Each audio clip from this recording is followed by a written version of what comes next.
I stood in my own backyard, paper plate balanced on my lap, while my son laughed and called me expired. The word settled heavier than the July heat, louder than the kids screaming, sharper than the burnt hot dog cooling on my plate. He didn't say it quietly. He said it for everyone to hear. After raising him alone, after holding his hand through every failure, I had become disposable, a joke, a burden, a woman past her shelf life. That was the day I opened my will and started erasing him from it. Before we begin, may I ask, where in this big, beautiful world are you listening from? It's always a quiet honor to know who's sharing this space. Drop it in the comments, and don't forget to subscribe. The July air pressed heavy on Maggie Crane's skin, the kind of thick Virginia heat that clung to cotton shirts and carried the sharp sweetness of lighter fluid from the grill. The backyard was crowded with folding chairs and half-deflated balloons from Hallie's belated birthday celebration. A plastic tub of iced tea sweated on the table. Hot dogs, burnt at the edges, sat forgotten while the laughter rolled like static through the yard. Owen leaned back in his lawn chair, plastic creaking beneath his weight, his baseball cap turned backward like he was still 20. A beer bottle dangled loosely in his hand. Mom's just... He paused for effect, eyes glinting with mischief. An expired woman. Shelf life hit. The words landed sharper than the mosquitoes biting bare ankles. A ripple of chuckles spread. Dana, her gold bracelets sliding with every movement, gave a tight smile and added, "She's got spirit, though. You can't deny that." Maggie sat with her paper plate balanced carefully on her lap, baked beans sliding toward the edge. She kept her gaze low, watching the greasy juice gather in the ridges of the plate. Around her, the sound of ice clinking in plastic cups and kids shrieking in the distance seemed to fade. She didn't look at Owen, didn't need to. The laughter told her enough. Hallie's fork froze midway to her mouth. Her face drained pale, like someone had stolen the sun from her skin. She set her plate down too quickly, the potato salad toppling over the edge. No one noticed, except Maggie. The young woman's eyes flicked to her grandmother, wide with silent apology. Joanne Bixby, Maggie's neighbor and closest confidant, leaned in from the next chair. Her voice was a soft rasp, years of menthol cigarettes shaping every word. "You okay?" Maggie smoothed the napkin in her lap, her hands steady despite the sting. Her voice came out quiet but deliberate. "Not yet." Conversation picked back up around her. Talk of gas prices. Owen boasting about a new contracting job that hadn't actually materialized.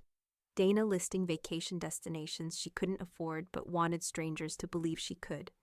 The family noise swirled, but Maggie heard only the echo of his word. Expired.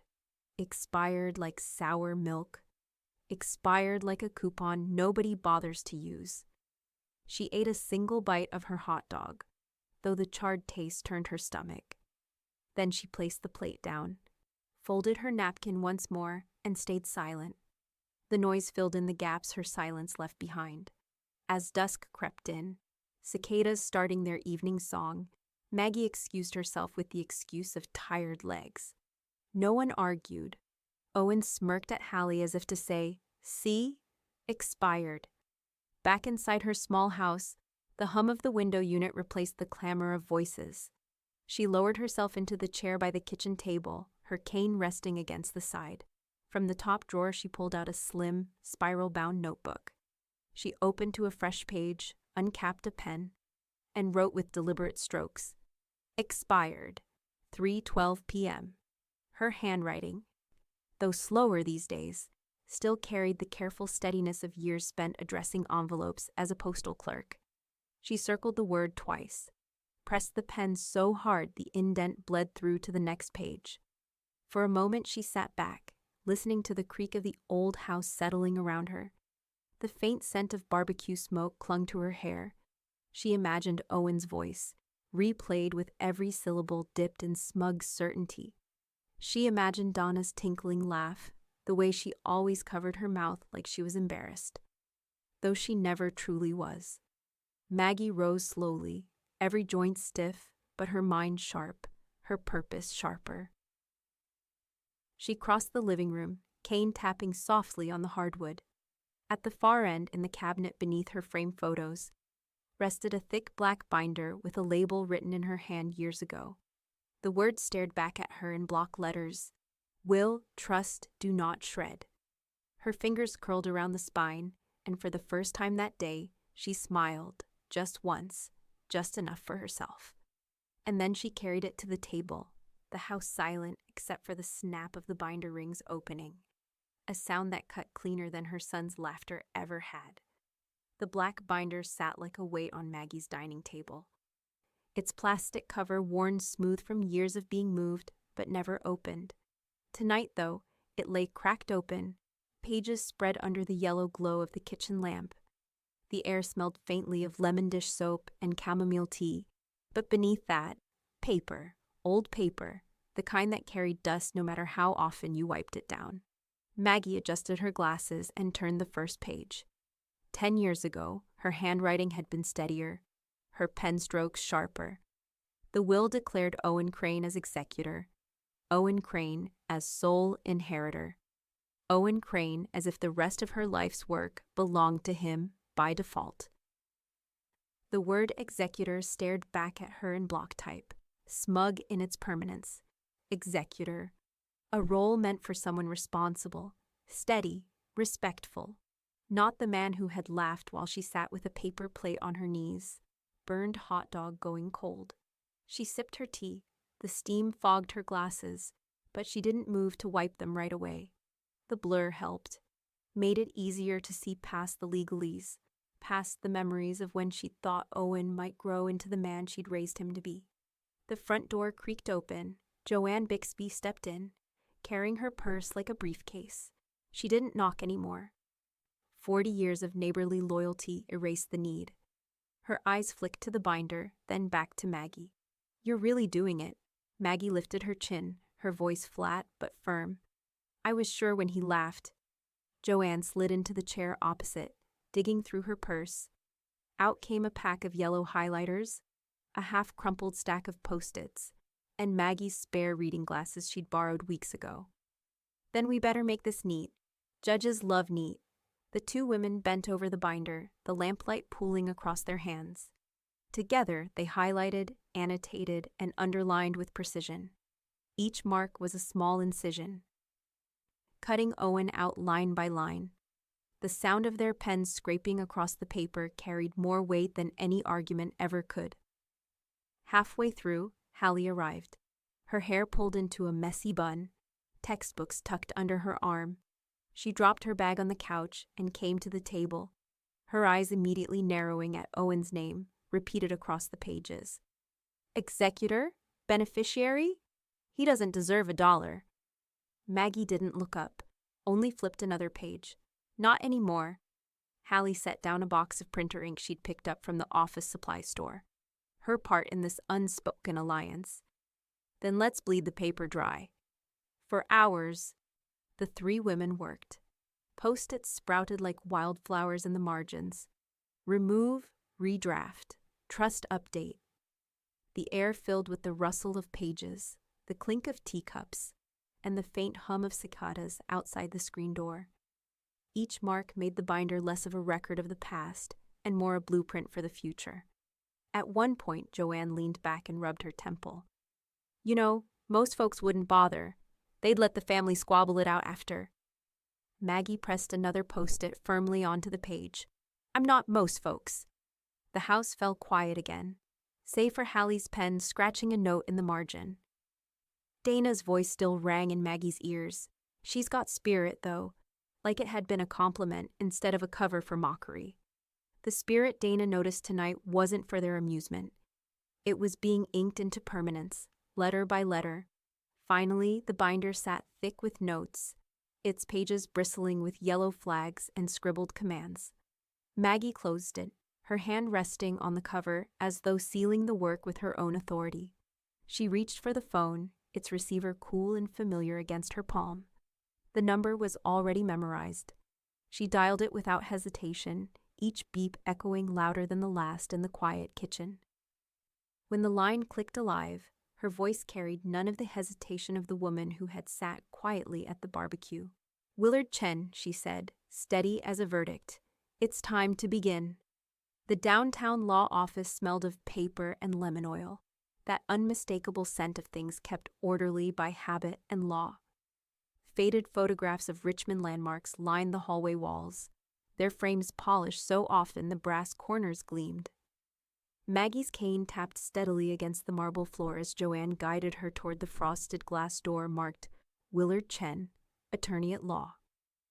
Inside, the office was quiet except for the faint hum of an ancient air conditioner and the shuffle of papers being squared into perfect stacks. Willard Chen looked up from his desk. He was a compact man with silver hair cropped close, his expression neutral in the way of someone who had heard every story but still listened as if it mattered. He gestured toward the leather chair opposite.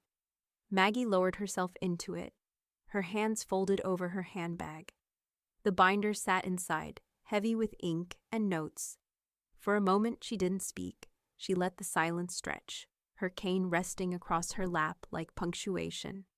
Finally she said, "At a cookout last week, my son called me an expired woman." Joanne flinched beside her. Willard didn't. His pen paused, then continued moving across the yellow legal pad in front of him. "And how did that sit with you?" Maggie drew in a slow breath. "It didn't sit. It cut. I raced him on my own, worked every shift they'd give me at the post office, and he laughed like I was spoiled milk past the sell date." Willard's eyes lifted at that. He leaned back, folding his hands.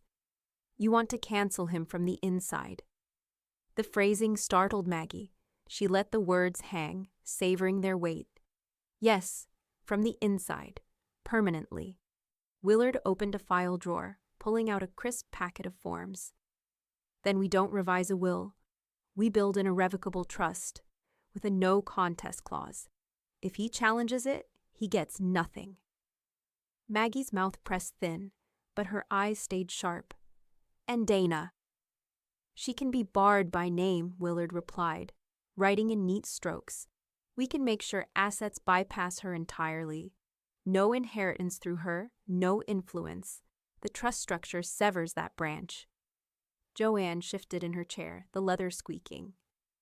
"And Hallie?" Willard nodded once. "Hallie becomes the beneficiary, but with safeguards. Not immediately. Age 25. That ensures maturity, shields her from sudden pressure." He slid the draft form closer, tapping the lines where those provisions would live. The sound of his pen scratching the page was clinical, final, like surgical stitches pulling a wound closed. Maggie watched the ink trail carve Owen out of her future. Every stroke was quieter than laughter, but far more lasting. Across the room, the air conditioner rattled, then steadied again. Maggie reached into her bag, pulling out the binder she had carried since the night of the barbecue. She set it on the desk, its plastic cover dull under the office light. "I've marked every place his name should be erased, and every place hers should replace it." Willard studied the binder with the reverence of a surgeon studying an X-ray. "Thorough," he said simply. "Necessary," Maggie corrected. Hallie's name, her granddaughter's, would not only replace Owen's, but stand unchallenged, reinforced with legal teeth. Maggie pictured her granddaughter's startled face at the cookout, the pale shock, the loyalty unspoken but fierce. Hallie deserved protection. She deserved recognition. Owen and Donna deserved silence.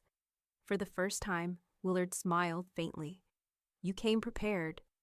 Maggie leaned forward, her voice low and certain. "I've spent 74 years preparing. He spent 47 wasting it." Willard capped his pen, set it down, and slid the papers into a folder stamped Draft Trust. "Then we'll begin this week. With your approval, I'll draft the irrevocable trust, include the no contest clause, name Hallie's sole beneficiary at 25, and bar Dana by name. All assets will be redirected into the trust. By the time we're finished, he won't even have a threat to pull." Joanne exhaled softly, almost a whistle. "He's going to hate this." Maggie's gaze sharpened. her hand resting atop the binder. Good. The air hung thick with lemon oil and finality. Then Maggie added, her voice as sharp as a legal ruling. And I want to file a statement of cause. The cursor blinked on the screen like a dare. Maggie sat in front of her aging desktop computer, the glow lighting her lined face in sharp relief. Her fingers hovered over the keyboard, stiff with arthritis but steady with intent. The keys clicked slowly at first, then more firmly as the words began to spill. Addendum to trust, statement of cause. She typed every insult she could recall. Every dismissal, each time Owen had rolled his eyes, cut her off mid-sentence, or joked about her age as though it was a punchline instead of her reality. Expired woman, July 15th, backyard barbecue, approximately 3:12 p.m. Witnesses present. The words looked clinical on the page, stripped of sting but sharpened with fact. She added more. April 2nd, 2020. Phone call, statement. You're dragging things out. Don't be selfish with the house. Witness, Joanne Bixby, on speakerphone. Her pulse beat faster with each line, not from anger, but from precision. It was one thing to hurt her with words. It was another thing entirely to see them preserved in black and white, permanent as ink. Joanne sat at the table beside her, red pen in hand, squinting at the draft. Cut the adjectives. No opinion, just fact. Maggie deleted mockingly and replaced it with tone dismissive. As noted by bystander. She deleted laughing cruelly and replaced it with witnesses observed laughter. The document became colder, tighter, sharper, like filing a blade until it gleamed. Dates, Joanne muttered. Places, always places. Maggie nodded and scrolled back up, inserting timestamps, noting whether it was her porch, the grocery parking lot, or the BBQ table. She cited witnesses wherever possible. Joanne, Hallie, sometimes a neighbor leaning over a fence. Every word turned Owen's casual cruelty into evidence. Hours slipped by. The printer hummed, coughing out drafts. The room filled with the faint smell of warm ink and cheap paper. Maggie fed another stack through, watching the record of his disrespect pile higher. Then came the photo. Joanne had taken it at the barbecue without a thought. Owen mid-laugh, Dana smirking at his side. Maggie blurred in the background with her head bent toward her plate. Now it sat on glossy paper, proof frozen in pixels. Maggie slid it into the addendum with deliberate care. When the final draft was printed, she smoothed the 2 pages flat with the palm of her hand. Her voice was quiet but resolute. He thought his words would float away. Now they'll weigh him down. The next morning, the 3 women carried the papers into Willard Chen's office. The lemon oil smell met them again, steady and reassuring. Willard read each page in silence, his brow furrowing slightly at the thoroughness. When he finished, he tapped the stack against the desk until the edges lined up perfectly. We'll notarize this with the trust, he said, his voice calm as stone. Together, they'll be unshakable. Hallie leaned against the desk, arms crossed, her jaw tight. What happens if he contests? Willard slid his glasses higher on his nose. Then he receives less than 0. With a no contest clause, his attempt alone will erase any claim he thought he had. Hallie's lips curved into a grim half-smile. So every move he makes just sinks him deeper. Maggie rested her hand on the document. She didn't smile, not yet. But the silence she carried now was heavier than Owen's laughter had ever been. By afternoon, the notarized packet lay sealed in a blue folder, its cover stamped with an official crest. Joanne tucked it into her purse like it was treasure. Hallie carried the photo, folding it carefully into her planner. Maggie carried only the thought that this was no longer personal. It was permanent. Back home, as the sun dipped low and the cicadas began their shrill chorus again, Maggie eased into her chair by the window. The day felt quieter, but not finished. Her phone buzzed on the table. A message lit the screen. Owen, need to talk about your will soon. Maggie stared at the text, her thumb hovering but unmoving. The corner of her mouth twitched. Not a smile, not quite. Just a readiness. By the time Maggie locked her front door, the Richmond heat was already turning the street into a wavering mirage. The binder under her arm weighed more than paper ought to weigh. Joanne, walking beside her, carried her own tote stuffed with highlighted notes and post-its. Neither woman said much. Their silence wasn't hesitation. It was concentration, the kind of quiet that comes before a final move in a long game. Willard Chen's office felt cooler, shaded by blinds that broke the sunlight into gray stripes. The air smelled of lemon oil, paper, and the faint tang of printer ink. Today a tray sat on his desk with pens, a heavy silver stamp, and a velvet pouch. A woman with a bun wound so tight it looked immovable stood from her chair. "I'm Nora, your notary," she said, extending a precise hand. Her grip was firm, cool. Maggie lowered herself into the chair opposite Willard. She set the binder on her lap as if it were armor. Willard slid a folder across the desk, corners brass-bound, pages stacked so perfectly they might have been cut from stone. "This," he said evenly, "is everything we discussed. Irrevocable trust, no contest clause, statement of cause attached as Exhibit A." Maggie opened the folder, glasses perched low on her nose. The first page bore her name in bold type. She read aloud, her voice quiet but unshaking. Primary residence, savings, IRA, federal pension. Each phrase shifted her life's work out of her son's hands and into a structure that belonged to her alone. The smell of ink felt sharper with each page. "And the beneficiary?" she asked, though she knew. "Hallie Crane," Willard confirmed. "Sole inheritor. Partial support until 25. Full control after. Trustees, myself, and Miss Bixby." Joanne blinked, startled. "Me? Not some bank manager with a corner office?" "I need someone who knows where the spare keys are," Maggie replied. Joanne swallowed, her throat working. "Then I'll do it." The notary moved closer, lifting her seal. "We'll proceed page by page. Signature, initials, stamp." Maggie signed. Her hand was slower than it once had been, but steady. Each scratch of the pen sounded final, like a nail being set. Nora's stamp followed. Thud, the embossing pressing warm against the paper. "And Owen?" Maggie asked when she reached the exclusion section. "Removed entirely," Willard said. "Executor rights revoked. Life insurance reassigned to the trust. Property protections added. Dana barred by name." He tapped the page. "No path remains." Joanne gave a sharp laugh. "He's going to think this is a bluff." Maggie's eyes stayed on the paper. "Then let him learn otherwise." The statement of cause came next. Maggie slid the barbecue photo into its sleeve. Owen caught mid-laugh, Dana smirking at his side, Maggie blurred in the background. She laid a fingertip against the glossy margin and then signed beneath it. The notary's seal landed hard, the thud echoing like a verdict. The office door clicked open. Hallie hurried in, breathless, hair loose from its bun. She stopped short when she saw the stack of signed papers. "Is this—" Maggie extended a page. "This is yours." Hallie's hand trembled as she took it. "You trust me with all of this. I trust you to carry it better than he ever would." Hallie leaned forward, forehead briefly touching Maggie's. "I won't waste it." By noon, the last stamp was pressed.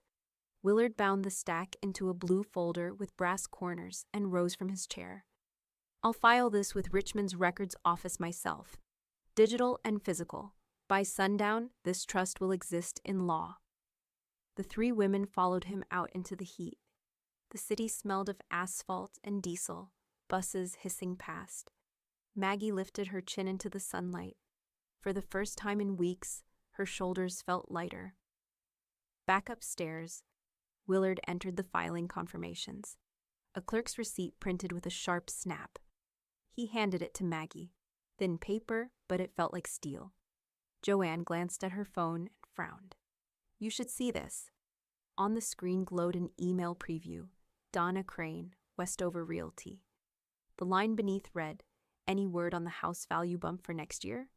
Maggie took one look, then passed the phone back, her face unreadable. She's counting money that isn't hers. The printer still hummed softly in the corner. Across town, a realtor's inbox pinged. Donna, smiling at her reflection in a dark screen, waited for numbers she would never touch. The letter came in a plain white envelope, tucked between the utility bill and a pharmacy flyer. Maggie slid it open at the kitchen table, steam rising from her mug of mint tea. The paper inside carried the logo of a local realty office, Westover Realty, bold and cheerful in green ink. "Complimentary value check for your property," it read across the top. A line below estimated her home's worth, mid-six figures, with potential appreciation in the coming year. Maggie tapped the page with one finger, slow and deliberate. "There it is," she murmured. Joanne, perched across from her with her purse already spilling Post-its, leaned forward. "They had the nerve to order a value check?" "They didn't just order it," Maggie said. She slid the page across the table. "They expect to spend it." The kitchen smelled faintly of coffee grounds and dish soap. Maggie folded the letter once, then again, and set it atop the black binder. It didn't sting like Owen's "expired" had stung. This one almost made her laugh. An hour later, they sat in Willard's office. The blinds rattled faintly against the afternoon wind, and the air carried that same lemon oil sharpness. Maggie handed over the realtor's estimate. Willard barely glanced at it before sliding it aside. "They can speculate all they like," he said. "Speculation isn't ownership." He typed swiftly, keys clacking, and pulled up the county assessor's database. "We'll record the trust title now. That locks the deed. No transfer allowed without trustee consent." Maggie sat still, her cane propped against her knee, while Willard's printer groaned out forms in triplicate. He stamped each with practiced finality, the sound echoing like a judge's gavel. "By the time your son realizes," he said, "this home won't exist on paper the way he thinks it does. It belongs to the trust, and the trust belongs to you until you say otherwise." Maggie allowed herself the smallest smile. "Then let's bury the key." That evening, her voicemail light blinked. She pressed play, Owen's wife spilling into the kitchen in a syrupy tone. "Hi, Maggie, just checking in. So we were looking at the market and, well, we could really use the sale profits when the time comes. You know, everyone would benefit. Just something to think about." "Okay, love you," the voice faded. Leaving the faint hiss of the machine, Maggie pressed delete. "They're counting their money too early," Joanne said from the doorway, arms crossed. "They always did," Maggie replied, her tone flat as stone. She shuffled the realtor's letter into a new file labeled Performative Gestures and False Promises. It sat snugly next to Hallie's notes and the statement of cause. Each page was a quiet brick in the wall she was building between herself and Owen's plans. 2 days later, Hallie arrived with her laptop bag slung over one shoulder, her face pale. She dropped into a chair without removing her coat and slid her phone across the table. "Grandma, you need to see this." The screen glowed with a screenshot from a group chat, Owen's name highlighted in bold. His words sprawled in smug blue bubbles. "Just gotta wait her out. Paperwork can't last forever." Maggie's tea went cold beside her hand.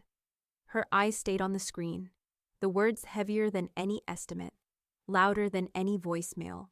"Wait her out," like she was a ticking clock. She lifted her gaze to Hallie. "Then let's make sure forever is longer than he can wait." She spent the next morning at the dining table, binder open, pages spread. The smell of coffee drifted from the pot, but the work in front of her kept her sharper than caffeine ever could. Today wasn't about assets. It was about her body, her care, and who had the right to speak when she couldn't. The living will came first. She reread each clause with deliberate care, the words dense but important. Medical treatment preferences, resuscitation choices, long-term care directives. The language didn't frighten her. What frightened her was imagining Owen's voice deciding for her, the same voice that had once called her expired. "Not him," she muttered. circling his name with red pen. Joanne arrived mid-morning, dropping her purse on the chair with the thud of someone who'd come to work. She pulled reading glasses from her bag and skimmed the pages. "You're moving your healthcare proxy," Maggie nodded. "From Owen to you." Joanne looked up, startled. "Me? You've sat with me through every doctor's visit. You know the questions to ask. You don't look for shortcuts." Joanne exhaled slowly, then gave a curt nod. "Then it's me." Later that afternoon, Hallie stopped by between classes, hair pulled back and notebooks peeking from her backpack. She read through the draft directives, her eyes narrowing. "I saw this coming when I was 14, Maggie raised an eyebrow. 14? Hallie shrugged. "That's when I first noticed Dad cared more about your house than your health. He'd say, 'Don't let Grandma overdo it. We need her around for a while.' He didn't mean it kindly." Maggie slid the papers across the table for Hallie to initial as a witness. "You saw clear back then. I'm just catching up." That evening, the phone rang. Maggie let the machine pick up. Dana's voice filled the kitchen, sing-song sweet. "Hi, Maggie. Thought of you today. Sent you a little gift. You deserve some pampering. Hope you enjoy." The next day, a glossy envelope arrived. Inside was a spa gift card with Dana's neat handwriting on the back. "Take care of yourself." Maggie flipped it over. "Expired 2 months ago." She didn't sigh. She didn't laugh. She slid it into a folder labeled Performative Gestures, where it joined old birthday cards with generic wishes and holiday sweaters still bearing their tags. That folder, like the trust binder, had become part of her architecture of defense. When the healthcare documents were complete, she and Joanne took them back to Willard. The office carried its usual scent of lemon oil and paper, the kind of smell Maggie now associated with safety. Willard reviewed each line, initials crisp, stamps precise. "These will be filed directly with your primary clinic," he explained. "Doctors will have them on record. If your son attempts to intervene, he'll have no standing. They'll turn to Miss Bixby first, then Hallie." Maggie folded her hands over her cane. "Good. Then his waiting game has no prize at the end." The sun was setting when she returned home, the sky a faded watercolor of orange and blue. The porch boards creaked beneath her steps. She set her cane against the railing and lowered herself into the rocking chair, the evening air carrying the faint smell of grilled meat from a neighbor's yard. That's when she saw him. Owen stood at the foot of the porch steps, a cardboard tray in his hand. 2 paper cups steamed faintly in the cooling air. He wore his old ball cap, grin stretched too wide, eyes glinting with effort. "Brought you coffee, Mom," he said, voice pitched too bright.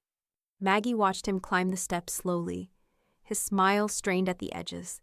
He placed the tray on the porch rail like a peace offering, the smell of bitter roast rising between them. Her rocking chair creaked once. The silence that followed was louder than any greeting. The tray still steamed where Owen had set it on the porch rail. 1 cup black, 1 laced with cream. Maggie eased back into her rocking chair, her cane balanced against her knee, and slipped her hand into the pocket of her cardigan. With a practiced touch, she tapped her phone screen to start recording. It rested against her thigh beneath the fabric, the red dot blinking unseen. Owen's sneakers creaked against the porch boards as he paced. "Garden looks good," he said, nodding toward the neat rows of tomatoes and peppers. His smile wavered under the evening light. "All this will mean something when you're gone." Maggie's rocking slowed. She didn't lift her gaze from the yard, where fireflies blinked faintly above the grass. The smell of his coffee, burnt roast, too bitter, drifted in the cooling air. "You've always been good at keeping things alive," Owen added quickly, as though softening the jab. "I mean, plants, family gatherings, stuff like that." Maggie adjusted her cardigan, smoothing the fabric with deliberate calm. Her mouth stayed closed. Owen cleared his throat. "So listen, have you given any thought to planning ahead?" The question floated between them, sticky as the summer air. Maggie finally looked at him, her eyes unreadable, then nodded once. "Already done." The rocking chair creaked again, Owen shifted, scratching his jaw. Well, that's good. That's smart. I mean, better to have everything lined up. Avoid confusion later. Maggie sipped from the cup he'd brought, though the coffee was lukewarm and sour. Her silence stretched until it became heavier than words. Owen shifted again, muttering something about contractors, then trailed off when it became clear she wasn't taking the bait. A cicada whined from the trees. Across the street, a neighbor's screen door slammed. Owen drummed his fingers against the porch railing, the rhythm jittery, impatient. Mom, I'm just saying, people talk. Families get messy. If it's all squared away, we don't have to worry. Maggie's gaze drifted toward the horizon where the sky was sinking into purple. Nothing to worry about, she said softly. Owen laughed, too loud for the quiet porch. You're always so cryptic. Just tell me what's what, she didn't. Instead, she took another sip of coffee, her lips pressed into a thin line. Minutes passed, heavy and awkward. Finally, Owen clapped his hands together as though ending a meeting. All right, glad we had this little talk. I'll let you rest. He bent, kissed her forehead in a quick, rehearsed motion, and left the coffee tray behind as he descended the steps. His car engine rumbled to life, fading, down the street. Maggie sat still long after he was gone, the recording still blinking in her lap. The garden glowed faintly in the dusk, the scent of tomatoes mingling with cut grass. She reached into her pocket, pressed stop, and listened to the silence that replaced his voice. Inside, she carried the phone to her desk. The file name blinked on the screen. Porch Conversation, 7:42 p.m. She transferred it to her computer, typed a note in her journal. Owen asked about planning ahead. Confirmed I've finished. And printed a transcript. The pages went into the binder, another stone in the wall she was building. She slid the spa gift card from Donna, the expired one, into the same folder. Then she shut the binder with a sharp snap. The house was quiet except for the hum of the refrigerator. Maggie turned on the lamp, light spilling across her paperwork, and eased into her chair with the certainty of a woman who knew she had more weapons than anyone realized. Her phone buzzed on the desk. A new message from Hallie. Maggie clicked it open. A forwarded voicemail filled the room, Donna's voice unmistakable, dripping with disdain. She'll die, Petty, Dana sneered. Let her. Maggie leaned back in her chair, eyes narrowing as the words replayed. The binder sat heavy beside her, pages filled with signatures, stamps, and proof. She reached over, rested her hand on the cover, and whispered to the empty room, Petty lasts longer than greed. The voicemail kept playing in the background, Dana's voice dissolving into static. Maggie clicked save. The binder lay open on Maggie's desk, its pages already thick with filings, directives, and notarized seals. Tonight, though, she wasn't working on law. She was drafting words for after her silence. The lamp cast a yellow pool across the paper, and the tip of her pen scratched slowly, deliberately. Obituary draft. Margaret Crane, beloved mother of one granddaughter, Hallie Crane. Preceded in death by parents, cousins, and lifelong friends. Survived by her granddaughter. That was it. No mention of Owen. No mention of Dana. Not even the courtesy of an omission note. They didn't deserve her name tethered to theirs in print. She reread the lines twice, then underlined Hallie with the steadiness of someone who knew exactly where her loyalty rested. The obituary went into a slim blue folder labeled Legacy Planning, tucked neatly between funeral requests and household instructions. Next came the letter. She chose heavier stationery, the kind that took ink without bleeding, and wrote in slow, looping script. Hallie, you heard me when they didn't. You stood still when they laughed. This isn't about money. It's about respect. Everything I kept so you'd never mistake silence for weakness. Use it well and use it kind. When she sealed the envelope, she pressed the flap down with her thumb longer than necessary, as if the pressure could make the words last. The next morning, Willard's office smelled of lemon polish and printer heat. He was waiting with a new document clipped at the top. Ethics Addendum. This, he explained, sliding it toward her, outlines the rationale for exclusion. Neutral tone. Legal phrasing only. Judges prefer plain cause over emotion. Maggie read the first line aloud, her voice steady.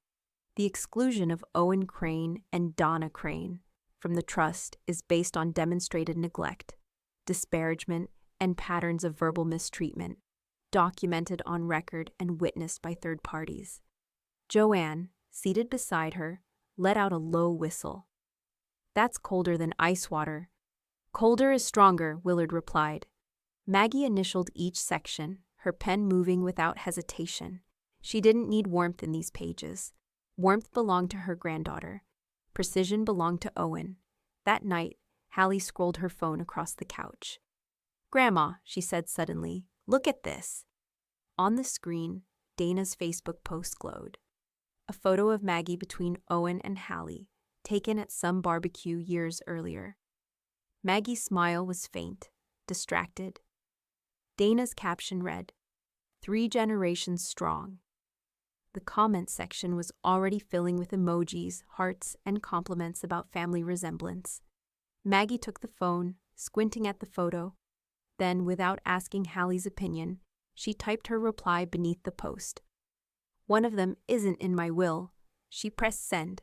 For a moment, silence. Then the comments exploded. Friends from Dana's curated circle demanded clarity. A neighbor posted wide-eyed emojis.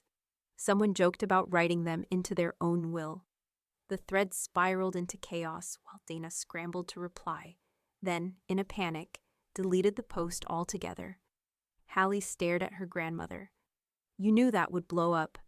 Maggie set the phone down, voice calm. "I wanted her to know it before the obituary told her for me." By morning, the post was gone, but the screenshot had traveled through text threads, group chats, even a neighborhood Facebook page where Joanne forwarded it gleefully. Dana's attempt at family image-making had collapsed in under 6 hours. The precision of it settled over Maggie like a blanket. She hadn't shouted, hadn't raged. She'd written one line, no longer than a sentence in a grocery list. That was all it took. But across town, another ripple spread. In Willard's office the following afternoon, the receptionist lowered her voice. "Mr. Chen, there's a man demanding to see the will. Says he's family." The glass door rattled as Owen shoved it open, baseball cap pulled low, his grin sharp as broken glass. He slammed his palm on the counter. "I want answers," he barked. "I want to see what my mother's hiding in those papers." The receptionist froze, eyes flicking toward Willard's closed office door. Inside, Maggie's pen hovered mid-signature. She didn't need to stand to know who it was. The sound of his voice, carried through the wall, jagged and loud. She capped her pen slowly, deliberately. The ink still wet on the page gleamed under the light, waiting. "Afternoon," he said, voice pitched in mock cheer. "Just want to have a little family talk. Understand some of the updates." The receptionist stiffened, her fingers hovering above her keyboard. Behind the door, Willard Chen stepped out, his gray suit immaculate, his face unreadable. "Mr. Crane," he said evenly, "you'll lower your voice, and you'll take a seat." Owen dropped into a leather chair, but didn't lose the grin. "No problem, I'm easy. I just want to see what's what. My mom's paperwork, nothing complicated." Willard folded his hands. "You are not a party to the trust. You have no right to view its contents." The grin cracked. Owen leaned forward, elbows digging into his knees. "She's my mother. That means something. You can't just cut me out without me seeing." Why Willard didn't flinch. He slid a legal pad across the table, clicked his pen, and began writing. "I am documenting this conversation. Please continue." For a moment, the room was silent except for the scratch of Willard's pen. Then Owen exploded, words tumbling over one another in a rush. "This is insane. She's 74. She doesn't know what she's signing. You're taking advantage. She's confused. She's expired." "That's what she is." Maggie, seated calmly beside Joanne, did not look at him. She smoothed the hem of her blouse. eyes fixed on the notary stamp still sitting on Willard's desk from yesterday. Owen's voice rose higher, spittle catching in the corner of his mouth. You think some piece of paper erases me? I'm her blood. That means everything. You can't cancel blood. Willard's pen continued its quiet march across the page. Noted, he murmured, his tone as calm as a surgeon. The door opened and 2 security guards stepped inside, suits crisp, movements unhurried. One placed a hand lightly on Owen's shoulder. Sir, the guard said in a voice that was polite but firm. Time to leave. Owen jerked his arm away. Don't touch me. I'm her son. I have a right to be here. No, Willard said, finally looking him full in the eye. You have a history. And I have it on record the guards didn't drag him. They guided him, one at each elbow, his sneakers squeaking against the polished floor. The grin was gone now, replaced with a flushed anger that colored his neck bright red. The glass door swung shut behind him with a soft, final click. For a moment, the office was silent again. Joanne exhaled a laugh, sharp and short. He thinks yelling will change ink. Maggie finally lifted her eyes from the desk. Her voice was low but steady. He thought I was expired. Willard tore the notes from his pad, stacked them neatly, and slid them into a folder marked Crane, File. Now it's documented, he said. Every word he just used against himself. Outside, through the blinds, the shape of Owen could still be seen pacing on the sidewalk. Phone clutched to his ear, his mouth moved fast, his free hand cutting the air in sharp gestures. Minutes later, Maggie's own phone buzzed. Hallie picked it up from the table, her eyes narrowing as she read the notification. Grandma, Dana just posted something. On the glowing screen, Dana's words stood out, public and bold against a white background. Elder abuse can happen quietly. Hallie looked up, her face pale. Joanne swore under her breath. Maggie reached for her cane, the lines around her mouth tightening. So that's their next move. The office filled with the quiet hum of the air conditioner, the words on the phone hanging heavier than the heat outside. The knock came sharp against the front door. Too polite to be a neighbor, too official to ignore. Maggie eased up from her chair, cane in hand, and opened it to find a woman in a navy blazer standing on her porch, clipboard hugged to her chest. Behind her idled a sedan with the state seal faintly stenciled on the door. Mrs. Crane? The woman asked, her tone steady but not unfriendly. I'm with Adult Protective Services. We've received a report. Maggie didn't flinch. Of what? Concerns about neglect. Possibly undue influence. The woman glanced at her clipboard, lips tightening. The referral came from a family member, a son. The word landed like a pebble in still water. Maggie stepped aside, her voice calm. Then come in. I've been waiting for this inside. The living room smelled faintly of lavender polish and brewed tea. Joanne was already there, flipping through the black binder as if she'd expected company. Hallie sat cross-legged on the sofa, laptop open, tabs spread like a shield of facts. Willard Chen occupied the armchair, his posture impeccable, his briefcase within reach. The APS worker hesitated only a moment before entering. We'll just do a quick assessment, she said, though her eyes flicked curiously to the stack of notarized papers on the coffee table. Maggie gestured to Willard. You'll want to hear from him. Willard spoke with the precision of a metronome. All legal filings are intact. Mrs. Crane requested independent counsel, and documentation of intent is notarized.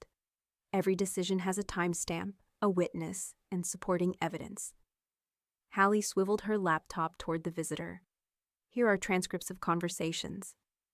Dates, times, direct quotes. Including the barbecue, Joanne tapped the binder with a manicured finger. Every insult cataloged. Every visit logged.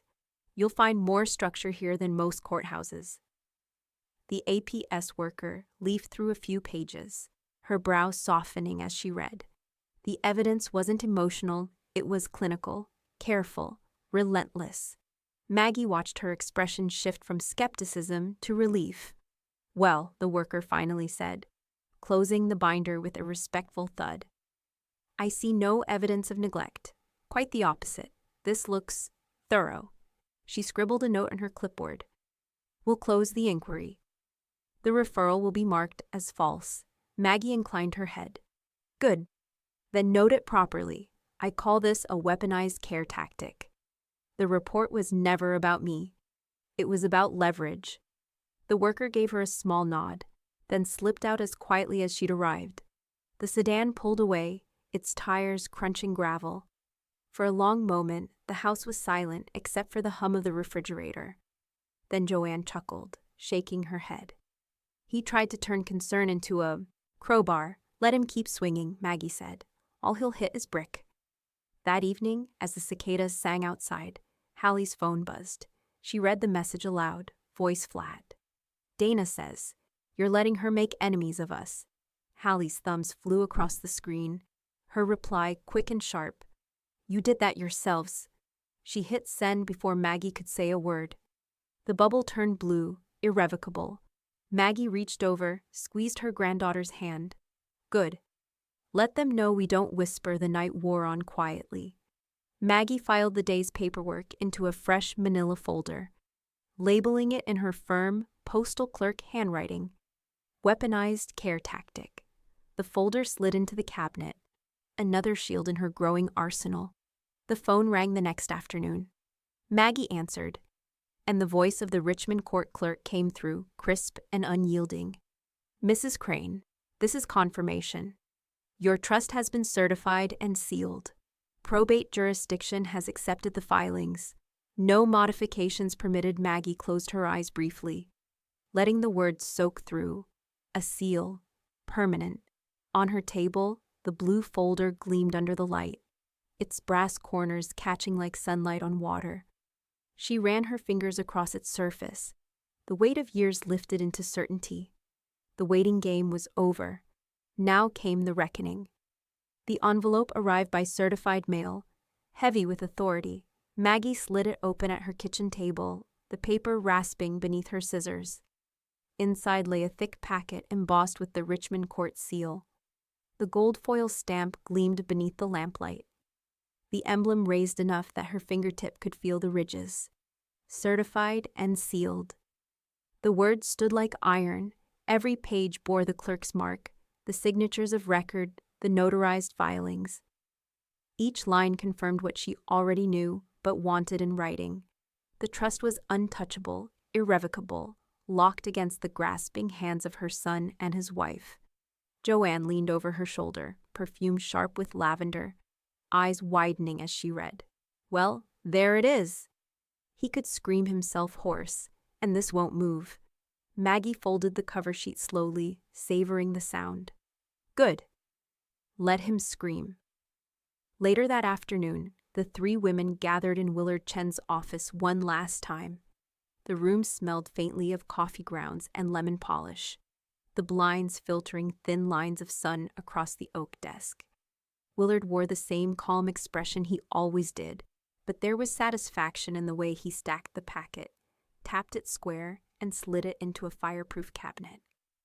Filed with probate, he said, voice clipped and final. Certification complete. This is no longer a matter of intent, it's law. The words landed like stone in water, rippling outward. Maggie closed her eyes for a brief moment, letting the certainty anchor her. Across the desk, Hallie chewed her lip, frowning. He's going to try. Something else. He won't stop just because a piece of paper says he should. Maggie opened her eyes and gave her granddaughter a steady look. Then we'll log it and move on. That's all a tantrum deserves.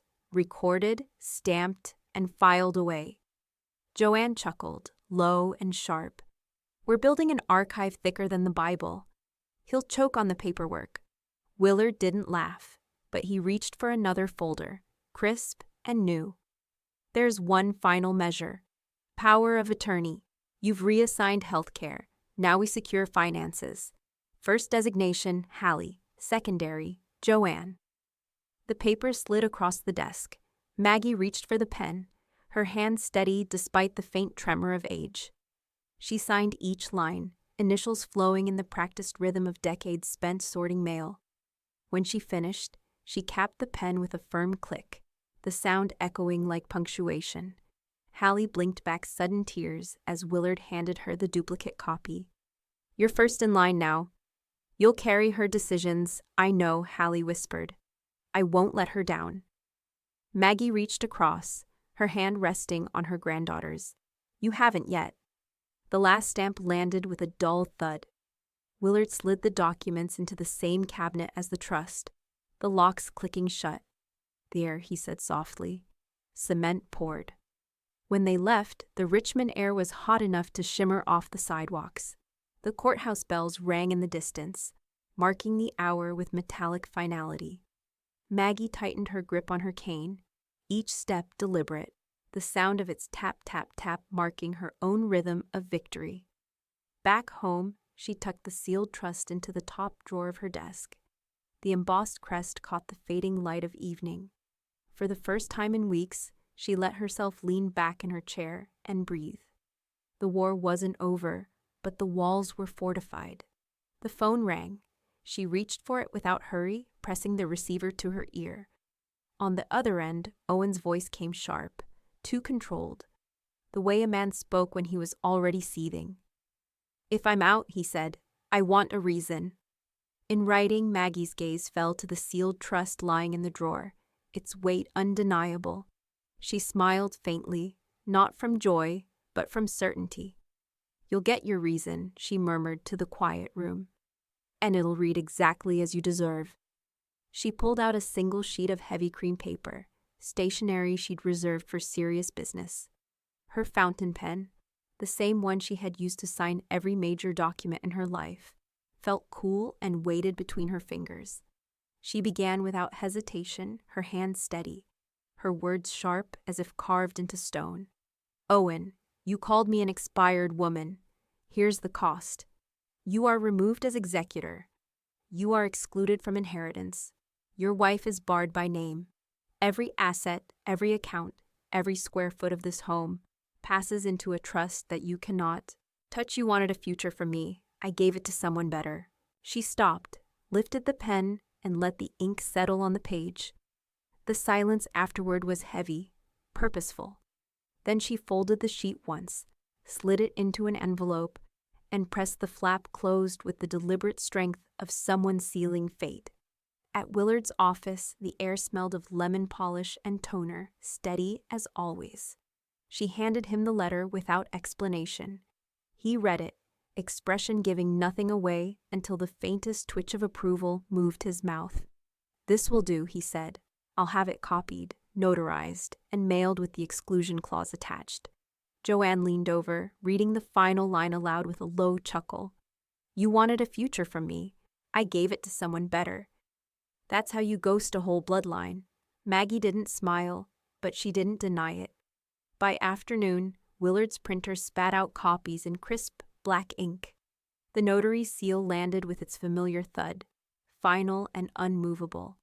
One copy was mailed to Owen, another placed in the court record, and a third slipped into Maggie's legacy file, labeled in neat block letters. Hallie read after. The letter was no longer just words. It was evidence. That evening, Maggie settled into her chair by the window, the glow of dusk painting the room soft orange. Her phone buzzed, the screen lighting with an email notification. Dana's name. She opened it. The message short, but loaded. "This feels extreme." Her fingers hovered only a moment before she typed back. So did being erased, while still breathing. She hit send, the whoosh of delivery sounding like a door slamming shut.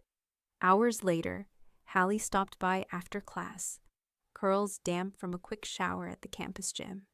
She picked up the sealed copy resting on the desk and turned it over in her hands. "You wrote it like a verdict." "It is a verdict," Maggie said simply. "The jury was his words." Hallie tucked the copy back into its folder, her expression soft but resolute. Then he finally gets what he's been asking for. Outside, cicadas droned their endless chorus. The night pressed in humid and heavy, but the house itself felt lighter. as though the weight of silence had shifted off Maggie's shoulders. The next morning, Joanne dropped by with muffins wrapped in foil. She slid into the kitchen chair, setting her purse down with a sigh. You know, most people never get to write their last word before they're gone.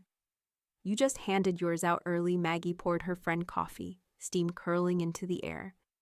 Better to sign my own story than leave blanks for him to fill. The women ate in companionable silence, crumbs scattering across the table. It wasn't triumph they shared, it was certainty. When the doorbell rang later that afternoon, Maggie expected a neighbor, maybe a delivery. Instead, a florist stood there, arms wrapped around a bright spray of lilies and roses. The scent was sharp, overwhelming, filling the entryway with sweetness too thick to be kind. Delivery for Mrs. Crane, the florist said, handing her the vase. A small card dangled from a ribbon. Maggie set the flowers on the table, untied the card, and read the words written in Owen's blocky scrawl. Let's start over. The lilies swayed gently in the air-conditioned draft, their petals soft as paper. Maggie set the card down beside her binder, her face unreadable. She didn't reply. The next morning, she lifted the vase carefully, braced her cane against the counter, and carried the flowers out to Joanne's car. Together they drove across town to the hospice center, where the lobby smelled faintly of antiseptic and fresh linen. The receptionist smiled when Maggie set the vase down. "Oh, these are beautiful." "They'll last longer here," Maggie said. Her voice was flat, final. As they left, Joanne muttered, "Better to give them to people who don't fake their care." Maggie said nothing. The gesture spoke for her. Back home, she settled into her chair by the window, pulled out a fresh sheet of paper, and began drafting her funeral request. The pen glided across the page in slow, deliberate strokes. Private service. No public notices. Guest list limited to those named in the trust. No speeches, no eulogies by those excluded. When she finished, she folded the paper neatly and slid it into the blue legacy folder. She pressed the flap closed with her palm until the glue held, sealing not only the envelope but the question of who would get the last word.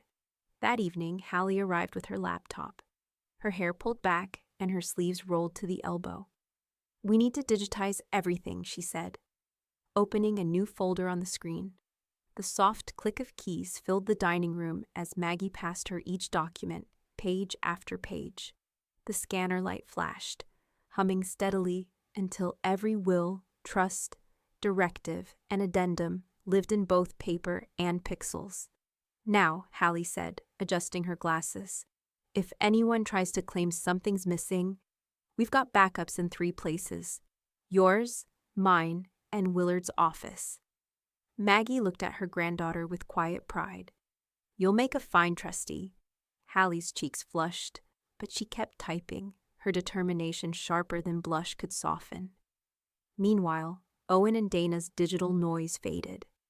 Their social media pages, once constant streams of vacation plans and motivational quotes, went still. Dana deleted her last family photo. Owen hadn't posted in weeks. Their silence was its own confession, a recognition that their performances had failed. Maggie noted the absence, but she didn't mistake it for surrender. Predators went quiet before they lunged again. The next day she sat at her kitchen table, her checkbook open. The paper was smooth beneath her hand as she wrote out the amount for Hallie's tuition, the pen strokes steady. When she tore the check free, it felt like one more piece of armor handed down, proof that the trust wasn't just words on paper, but a bridge to something solid. Hallie gasped softly when she saw the number. "Grandma, this covers the whole semester." "Then study without distraction," Maggie said. "Let me buy you time." Willard stopped by later that week, his briefcase stacked with confirmations. He placed the latest certification on the table, the embossed seal catching the lamplight. "We close this as tightly as it gets," he told her. "I've practiced for 40 years, and I've never seen walls this high." Maggie leaned back, cane resting against her leg. "Then let them beat their fists against it." The house was quiet after he left, cicadas buzzing outside as night deepened. Hallie lingered, scrolling through the scanned documents on her laptop. She hesitated at the folder marked Full Trust, Certified Copy. "Do you want to read it?" Maggie asked softly. Hallie bit her lip. "I think I should." She opened the file. The pages glowed on the screen, line after line spelling out exclusion, protection, and transfer. Her breath caught when she reached the statement of cause. Her grandmother's words sharp but controlled. The insults preserved as evidence. By the time she finished, her eyes blurred with tears. She pressed her hands over her face, shoulders shaking, not with grief, but with the raw weight of being chosen. Maggie sat across the table, her voice quiet but unshakable. "That's why it's you." Hallie lowered her hands, cheeks wet, eyes bright. She tried to speak, but no words came, only a nod. The screen glowed between them, the trust alive not only in paper, but in the certainty of her granddaughter's tears. The porch boards creaked beneath Maggie's rocking chair as the morning breeze moved across the neighborhood, carrying the faint scent of cut grass and charcoal from someone preparing an early barbecue. She cradled her tea in both hands, steam curling in the cool air, the ceramic warm against her palms. Her cane leaned beside her, but today she didn't need to rise. Today she sat still, letting the quiet confirm what paperwork had already made true. On the small table beside her rested her leather-bound journal. She flipped it open to a blank page, pen poised, and wrote in slow, deliberate strokes, "I am not expired. I am exact." The ink dried bold and steady, each word a counterweight to the insult that had started it all. She underlined exact, then closed the journal, pressing her hand against the cover as if sealing it shut. The screen door squeaked, then clattered shut again as Hallie stepped outside, balancing a plate of warm scones wrapped in a towel. Butter and cinnamon scented the air as she set them down on the table. Without a word, she bent and kissed Maggie's cheek, her hair brushing lightly against Maggie's temple. "Still warm," Hallie said softly. Maggie broke a corner off one scone, savoring the crumbly sweetness. "Better than coffee left on a porch rail," she murmured. Hallie smiled faintly, eyes bright but tired from nights spent studying. She sat on the porch step, her laptop bag leaning against her leg, the trust documents tucked safely inside as though they were as necessary as her textbooks. A knock came from the gate, and Joanne pushed it open without waiting for an answer. She carried her tote like always, though today it seemed lighter. She dropped into the second chair, fanning herself with a folded flyer. "They never saw it coming," she said, voice tinged with triumph. "They never look past their own reflections," Maggie replied. She lifted her teacup, the porcelain clinking softly as she set it back on the saucer. "It makes them blind." The three women sat together as the cicadas buzzed faintly in the distance, their chorus rising with the late morning heat. Inside, the phone buzzed against the kitchen counter. Hallie rose to check it, then returned with a small smile. "It's Willard. He sent confirmation." She passed Maggie the printed email she'd opened on her phone. "Trust archived. Probate closed. All filings final." Maggie's hand lingered on the message, though she didn't need to read it twice. The work was finished. The signatures, the stamps, the careful catalog of cruelty. They had hardened into permanence. For a long moment, she looked past her porch into the neighborhood where children rode bikes down cracked sidewalks and neighbors waved from porches painted in peeling blues and whites. She thought of Owen, of his grin, his laugh at her expense, his certainty that she would never strike back. She thought of Dana, curating smiles online while planting weeds in real life. And she thought of the single line she had written weeks ago. Expired. 3:12 p.m. Now she whispered to herself, "Expired? No more." When the sun slipped higher, the women moved inside. On Maggie's bookshelf, dusted carefully by Hallie the week before, stood a new frame. Inside it was a quote, printed on heavy paper and trimmed neatly. "You don't expire, you evolve." Maggie's eyes lingered on it every time she passed, not because she needed reminding, but because she enjoyed the irony of permanence in words.